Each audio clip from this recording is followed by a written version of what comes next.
Please welcome our Parliamentary Leader, Terry Redman, to the podium.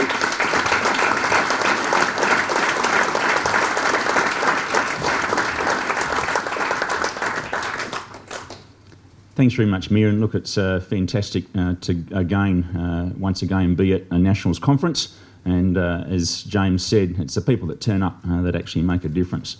Can I start by acknowledging the traditional owners and the elders past and present for the land which we are meeting today, and thank Aubrey for his welcome to country. And I want to highlight the richness that the Aboriginal culture and heritage actually brings to our community in Western Australia, and the importance of our collective responsibility, all of us, to ensure the first Australians actually share in the prosperity of Western Australia. I can also acknowledge our President, Acting President at the moment, James Hayward. James has stepped up since Colin stepped down recently, and is really taking on that role with fervour. So fantastic, James. And also to Jamie Forsyth, battling there behind the scenes to make these sort of things work. So we know how hard Jamie Forsyth works as our State Director.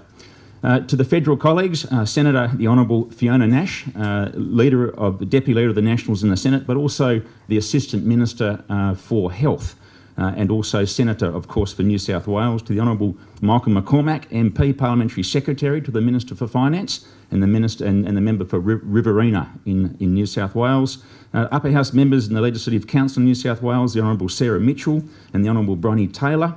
To Christine Ferguson. Christine, as the Federal President of the Nationals in Australia, so great to have you here today, and also to Anne McKenzie as the Federal Secretary. Thank you for being here and a part of this today. Mr Bede Burke, the State President of the Nationals in New South Wales. I caught up with Bede very briefly last night, and he gave me an update on his egg farm and the importance of the eggs that I had for breakfast this morning. To Nathan Quigley as the State Director of the Nationals in New South Wales, and also to Terry Ann Cramwell, the Women's Federal Council here today represented. So fantastic to have the number of our federal colleagues here coming to be a part of our state conference here in Western Australia, but particularly to come to Kalgoorlie here, a very, very important part of regional Western Australia. To Councillor Ron Urovich, thank you for your welcome this morning, Ron. The Mayor of the City of Kalgoorlie-Boulder. We've had a number of forums here recently, and I know Ron is an extremely strong advocate for his patch, as he rightly should be, and he makes sure he catches the attention of everyone that's coming past that might have some influence on his particular patch. To my parliamentary colleagues, the Deputy Leader Mia Davies and Minister for Water, Forestry and Sport and Recreation, a strong advocate for the Central Wheat Belt, and a fantastic support for the leadership team in our party room.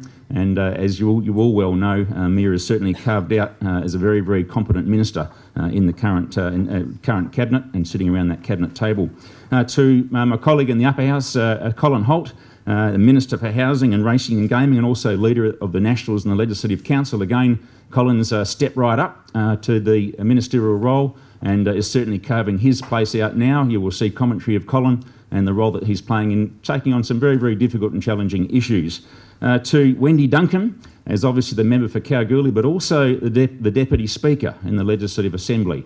And again, a very, very strong advocate for her patch. And again, Wendy never ever misses an opportunity to put up the issues and the challenges for her patch and to get good outcomes for her patch.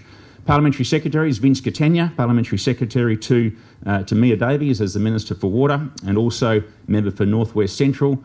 Shane Love, the Parliamentary Secretary to myself as the Minister for Regional Development and the Member for Moore, and also to Tuck Waldron, Member for Woden. Tuck, since the last conference, you've actually stepped down from your ministerial role, and Tuck, I'd like to acknowledge here the huge contribution you made as a minister for many, many years, particularly your contribution in sport and recreation, an area that you're absolutely passionate about, and the way that you were able to transition and support another minister coming into the fold, and you still make a big contribution around our party room table. So thank you very much, Tuck.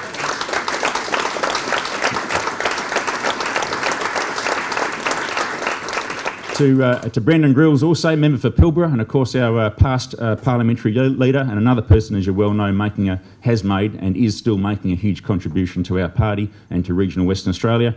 Upper House members, the Honourable Martin Aldridge, the member for the Agricultural Region, the Honourable Paul Brown, member for the Agricultural Region, strong advocates again for their patch. Again, they don't miss a pass in taking up opportunities to take up those regional debates that need to be actually had. Mining and pastoral areas, the Honourable Jackie Boydell and the Honourable Dave Grills. Again, keeping us connected keeping us at the forefront of the issues and challenges so that when we do roll out policy settings, it actually makes a difference. Fantastic parliamentary team you have, and a fantastic support for me as your parliamentary leader to make sure we actually do go on making a difference. Some of the people very, very significant to our party, Dexter Davies is a Senior Vice President to the Nationals at a federal level, but also life member of the Nationals WA. And in his pastime, he does a bit of work out of my office and certainly helps me keep connected to the party contacts, particularly at a national level. Our life members, Bob Weiss and Ian Robertson, former members of Parliament, including Murray Criddle. I know Bob Weiss is also a former member and minister in both those cases. And special recognition for Keith Nix. He's done it a bit tough in the last 24 hours. A Distinguished Service Medal recipient. This is Keith's 53rd conference. 53rd conference. It would only be a hospital that would keep him away from being at one of our conferences. We'll have a bit more to say about that later on. And also special acknowledgement, as James said today, of a number of members that have passed, and they being John Metcalf, Kath Taylor and Rod Grist. If it wasn't for those stalwarts that keep these forums alive and drive the outcomes, so we wouldn't be here today. Really, really important to recognise those people that have in the past made those contributions. All those members of the party here at the moment and the guests of the Nationals Western Australia. Certainly a great pleasure to be here at a conference in Kalgoorlie, and can I thank the Kalgoorlie team, Wendy Duncan as the local member, but also to the Nationals team here in Kalgoorlie, Terry Fleeton in particular, for driving a good support base here for the Nationals, a good support for Wendy to be a platform for your political representation in the Parliament of Western Australia. Thank you for hosting us today and for us having a chance to be a part of your broader community. All those people that have travelled, both across our nation and across our state. In regional Western Australia, we're challenged by distance. You never ever make that a barrier to be a part of the discussions that we need to have to make sure we actually make a difference going forward. So thank you very much, and I'm sure the Goldfields, as much as the conference is going to be good, it's also a fantastic place to visit and see all the fruits of the outback in Western Australia. I want to quickly talk about some of our significant achievements in the last 12 months, and I think perhaps the biggest achievement was the 15-16 state budget, where against the backdrop of a huge challenge around mining resources in particular and royalties coming into the state, 30 cents in the dollar of GST returning to Western Australia, we've been able to maintain $1 billion a year in the 4-year forward estimates for royalties for regions. $1 billion in the 4-year forward estimates for royalties for regions, which both from the Lord Mayor here and also from our state president, this fund has made such a significant difference to Western Australia. So what has that budget meant over the course of this year? It means a $46 million investment into the Busselton Airport, unlocking eastern states air traffic into the southwest part of Western Australia, ensuring we can unlock the economic potential that tourism has to offer here in Western Australia. It also means adding another $45 million towards a mobile communication tower program, which is now pathwaying towards 250 new mobile phone towers in regional Western Australia. $85 million in total, leveraged up another $200 million of both private sector investment as well as investment from the federal government to get an extra 250 mobile phone towers in regional Western Australia. Fundamental communication technology to unlock potential in regional Western Australia, and that's a fantastic outcome. That also means in that budget $24 million towards creative regions, highlighting the importance of culture and the arts as a part of the package of a vibrant regional Western Australia and a vibrant regional communities. And I want to pay tribute to Colin Holt. Colin Holt put that together, ensuring that culture and the arts has the agenda it deserves in regional Western Australia. If that bit's missing, a community is missing. $24 million is second to none in terms of building the culture and the arts as a key part of vibrant regional communities. It also means an upgrade and a rebuild of the Laverton Hospital. Why shouldn't a little place like Laverton have the technology that it deserves right on the border of the lands to ensure that they have access to up-to-date health technology to support their communities? It also means a short-stay hostel for Aboriginal visitors in Derby. Went up and visited that recently, fantastic outcome. And in the not too distant future, you'll hear a little bit more about this as far as the Broome community is concerned. But again, very, very important investments. It also means an emergency rescue helicopter for Bunbury. access to the latest technology in terms of quick access to people that are involved with tragic accidents, to be able to access the best medical services that we have. And it also means Simon Baker making a movie in Denmark. If you don't know who Simon Baker is The Mentalist, and I got a really dirty look from my deputy leader. She would have been happy to cancel 3 days of ministerial events in order to go down for the launch of Simon Baker down in Denmark, who's going to make the film Breath a Tim Winton book in that community, making sure that we keep those investments here in regional Western Australia, but more particularly into a little community like that, actually making significant difference. So that decision's been really, really significant. Ensuring royalties to regions stay strong, a really, really challenging debate. We were up here, as Ron Jurevich said, back in June for Regional Cabinet. There was about 13 media releases that got released over the course of those 3 days. About half of those had some sort of connection to royalties to regions and investment that program made. Half of those, really significant. And if we look at a couple of the projects, he talked about the Ray Finlayson Sporting Complex, very, very significant to this community, rebuilding of the Kalgoorlie-Boulder High School, and of course extra passing lanes on the Great Eastern Highway. But every corner of regional Western Australia that you go to, if there's something good happening, it's more than likely attached to royalties for regions. Every little corner you go to, I talk about people travelling through the regions. I talk to people even from the metropolitan area that travel through the regions, and they see it wherever they go. It's actually making such a significant difference. So important for us to maintain that program, so important for us to maintain the focus that we have on regional WA. Last year's conference in Margaret River was my first conference as the leader of your party. I committed myself in that conference to the independent path that the WA Nationals have chosen. That is, the Nationals will not form a coalition. The Nationals will fight to regain the balance of power, and the Nationals will be pushing to win every seat in regional Western Australia. And today, today I restate my commitment to that path. That independence is so, so very important for the National Party. It gives us strength, it gives us a capacity to be able to drive the outcomes that you're chasing and to actually make a difference. If it wasn't for that independence, we would not be talking about royalties for regions today. Fundamentally, we would not be talking about royalties for regions today, and it's really, really important that we maintain and deliver on that stand. The other thing I talked about at the Margaret River Conference was the potential to put up a candidate at the VAS by-election. Almost a no-go zone for some, we thought. We stumped up to that. We were outspent, outfunded 10 times over. We couldn't afford to put the airplanes in the air with the big banners hanging off the back, say vote for the big parties. We couldn't afford to load up the letterboxes with glossy brochures. We couldn't afford to run telemarketing campaigns at high cost. But what we did do is we put a bunch of dedicated, committed and passionate people on the ground, connecting that community to our organisation so they got a very clear understanding of the difference that the Nationals make. And we came within a whisker of winning that seat. Peter Gordon, a stand-up candidate, did an absolutely fantastic job. To come within a whisker of winning VAS was an outstanding outcome, and I pay tribute to the young Nationals and their commitment to this, and I pay tribute to the New South Wales Nationals who took the time to come across here and support us in that campaign. Fantastic outcome.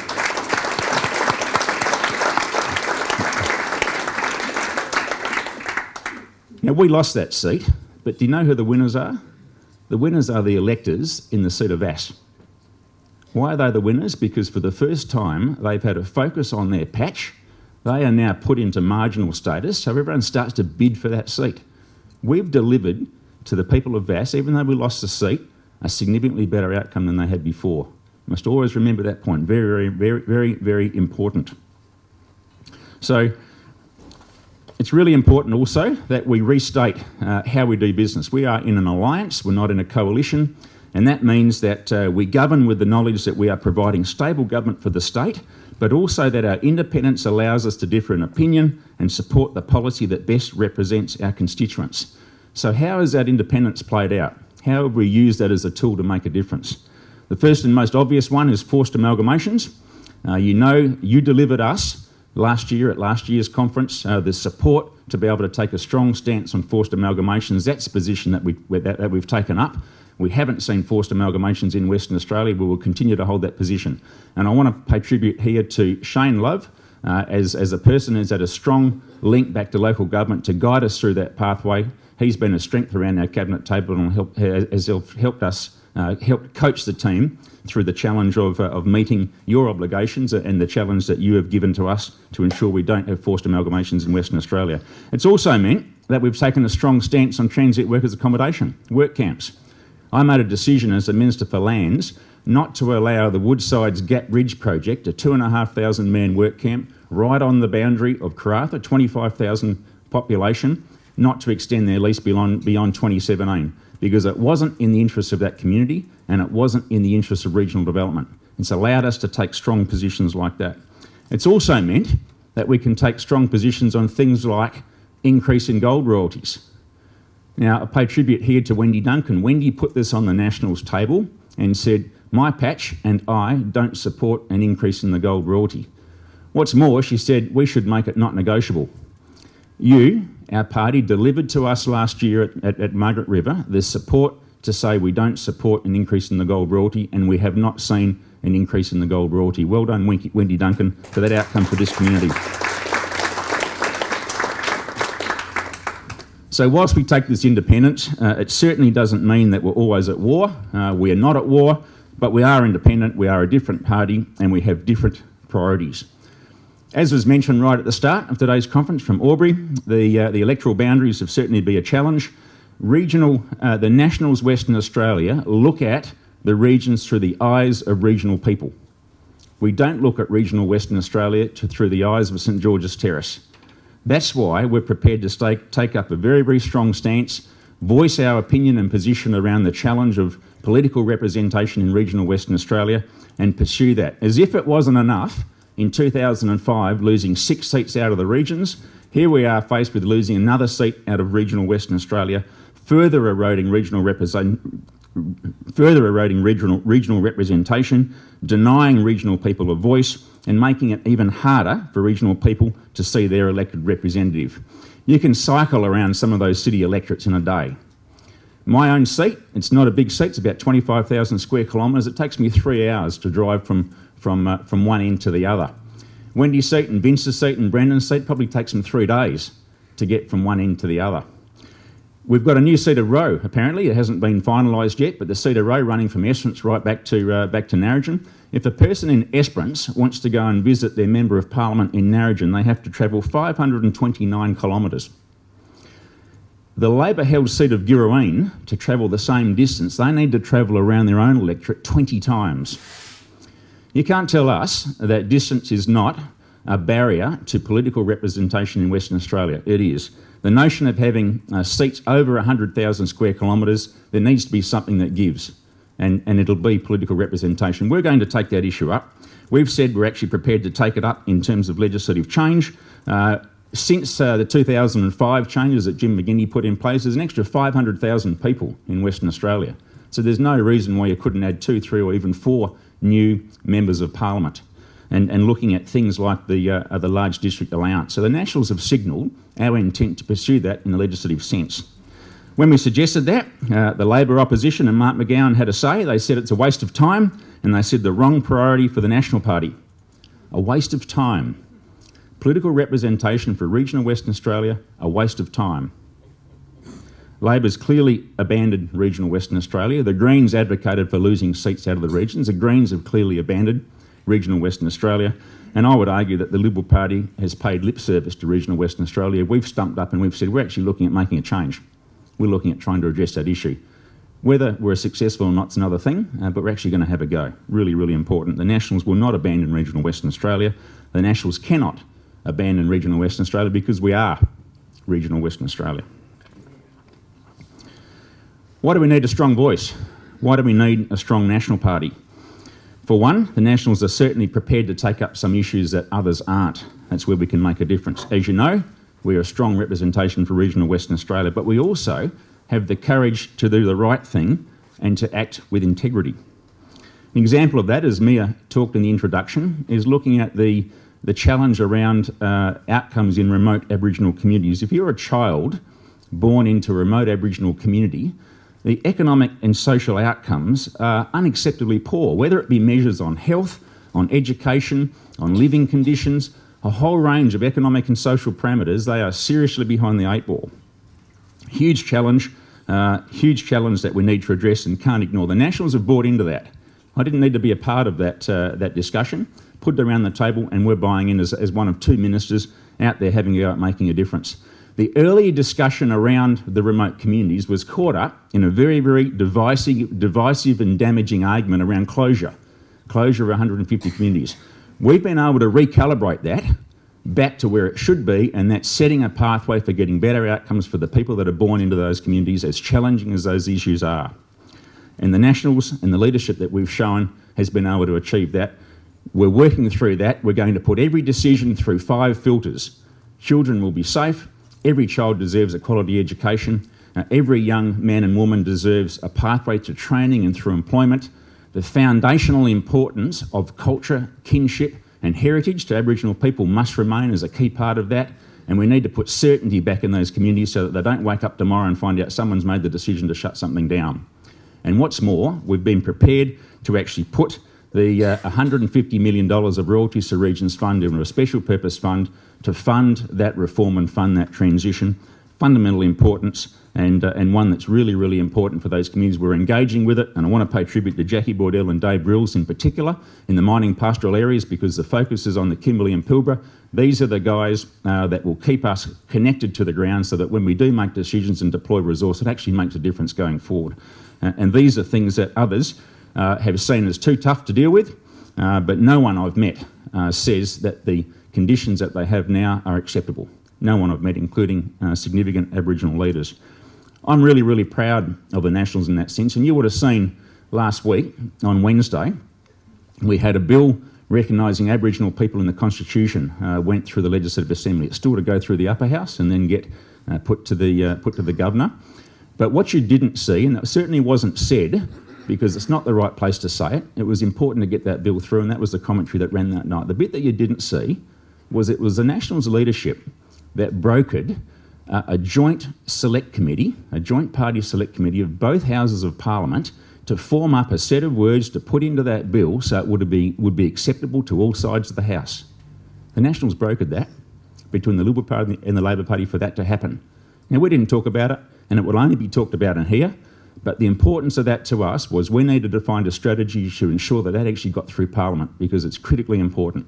I'm very proud of the Nationals for the efforts they're putting into things like that, so that some of the most disadvantaged in our community not only have recognition and acceptance, but also we can find a pathway to improve the outcomes that they had. So remote reform in Aboriginal communities is certainly an issue that a lot of people don't want to touch because it's complicated and difficult. Reform in the resources sector is an issue some people don't want to touch because it requires taking a stand against some very, very big and powerful interests. There's a motion that you're going to be discussing today, looking at reviewing the state agreements as they apply to the resources sector. Really, really important motion. It's the response when that was put out, and some of the commentary that's been run from the resources sector has been quite surprising and enlightening. The article in the West Australian said that the WA Chamber of Minerals and Energy said it was surprised by the damaging policy positions being pursued by the National Party. Damaging policy positions being pursued by the National Party. Defensive, and the notion of suggesting a review of a state agreement that were 50 and 60 years old has triggered that sort of commentary. The notion of triggering a review, of having a look at it. So we are aiming to meet the expectations of the community and delivering the best outcome for the people of Western Australia. In putting this up, we've actually struck a nerve. The comment that was in the paper said, and I quote, it is the resources sector royalties that provide almost $1 billion a year for the Royalties for Regions program. I quote again, it is the resources sector royalties that provide almost $1 billion a year to the Royalties for Regions program. That implies that the resource sector royalties are the company's gift to the people of Western Australia and not a payment for the resources that the people actually own. We've got some tough decisions that we're making as a government at the moment. Why shouldn't this topic, why should it be a taboo topic? Why shouldn't it be something that we actually engage in a good discussion of? Really good debate today, a really, really important issue.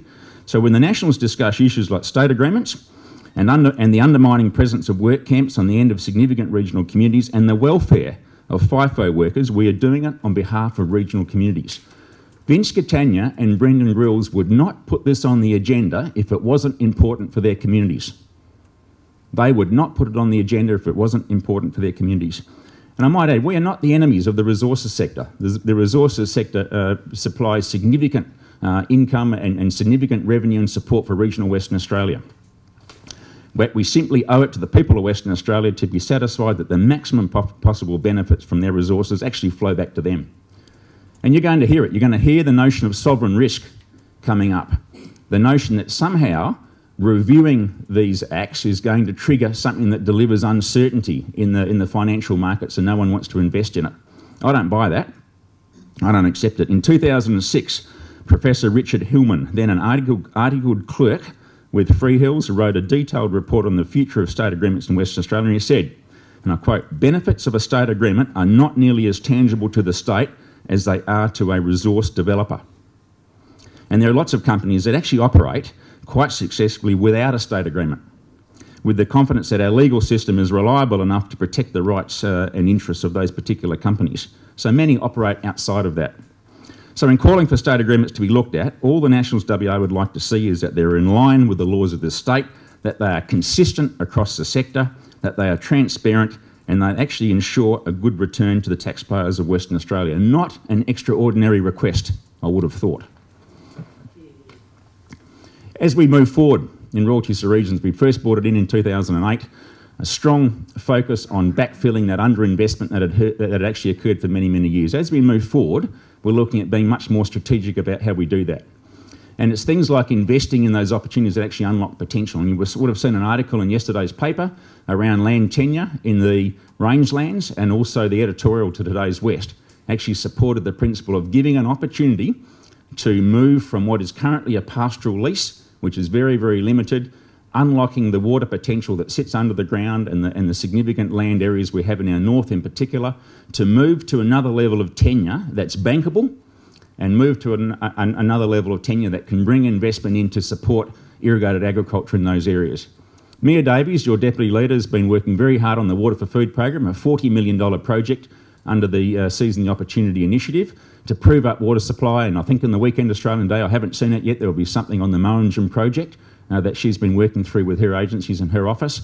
One of the key areas to make the change there is unlocking that tenure issue, and we've now laid out a pathway for either pastoralists or third-party proponents or even traditional owners to be able to stump up and say, we want a clear cabinet-supported pathway to move to a higher level of tenure, which is bankable, that we can support to do significant investments in those areas.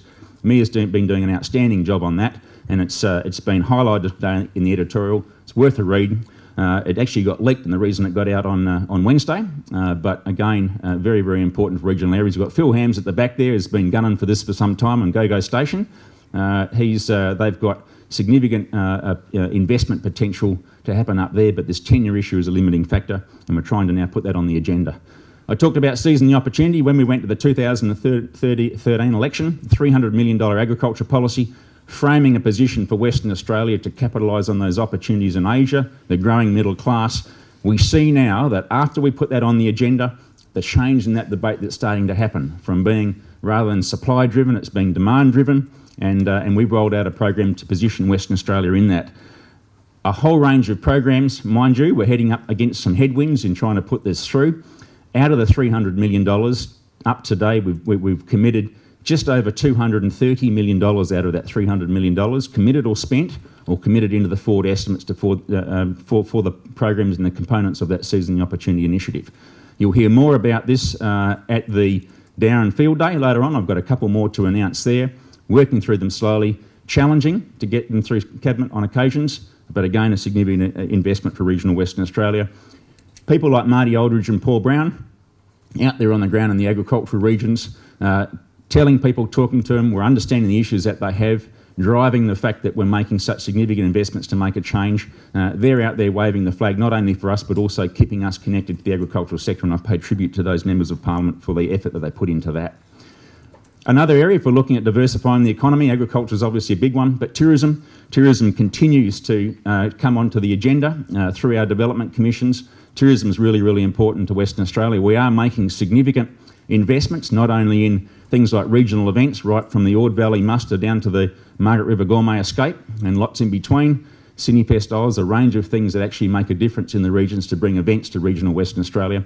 Tourism is really, really important. You're going to hear more about that from the Nationals as we go forward. It ticks all of the regional development boxes. It ticks the regionally focused box, the supporting small business box, the attracting investment in the regional areas box, and the creating jobs for regional people box. It'll be a continued focus of the Nationals to try and support diversifying our regional economy. In drawing to a conclusion, the National Party is a small party. Nothing has ever come easy for us. We punch above our weight. We fight to be heard. We fight for the things that we believe in, and we fight continually against headwinds. The headwinds of entrenched city-centric thinking, continued erosion of regional representation, and against headwinds of the influence of large and powerful interests. Those headwinds are only going to become stronger as we move towards 2017. It's a tough fight, and it's only going to get tougher, but it's a fight we're prepared to have because the people of regional Western Australia would not expect anything less. Thank you.